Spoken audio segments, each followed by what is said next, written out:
சக்தி பராசக்தி. என் அன்பு தங்கமே, உன்னை விட்டு பிரிந்து சென்று விட்டாரா உன் துணை என்ற மன வருத்தத்தில் நீ மிகவும் இருக்கின்றாய். என்னால் இதற்கு மேல் கஷ்டம் தாங்க முடியவில்லையே அம்மா, எனக்கு எப்படியாவது ஒரு நல்ல தீர்வை சொல்லுங்கள் அம்மா என்றுதானே நீ கேட்கின்றாய். என் குழந்தையே, என்னையே நம்பியிருக்கும் உன்னை நான் எப்படி கைவிடுவேன்? எதிர்மறையும் மாயையும் சூழ்ந்தாலும் உன் மனம் என்ன என்பதை நான் அறிவேன். இதற்கு மேல் என்னால் தாங்க முடியவில்லை, போதும் என்று சொல்லும் அளவிற்கு கஷ்டங்களும் காயங்களும் ஏமாற்றங்களும் உன்னுடைய வாழ்க்கையில் நிம்மதி இல்லாமல் இருக்கின்றாய்.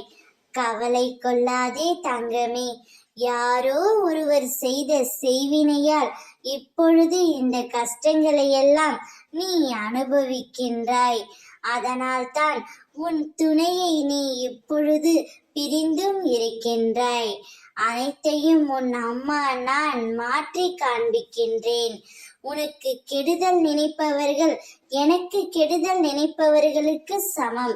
அவர்களை எப்படி நான் பந்தாடுகிறேன் என்பதை நீ பொறுத்திருந்து பார். இப்பொழுது நிம்மதி இல்லாமல் உறக்கமில்லாமல் சாப்பிட முடியாமல் இருக்கின்றாயே. வெயில் காலத்தில் மழையை திட்டுபவர்கள்தான் மழை காலத்தில் அதனை அழைப்பார்கள். அதுபோல் இன்று உன்னை வெறுத்தவர்கள் நாளை உன் வீட்டிற்கு வந்து நிற்பார்கள். அதனால் நீ நிம்மதியாக உறக்கம் கொள். நான் இருக்கின்றேன். ஓம் சக்தி பராசக்தி.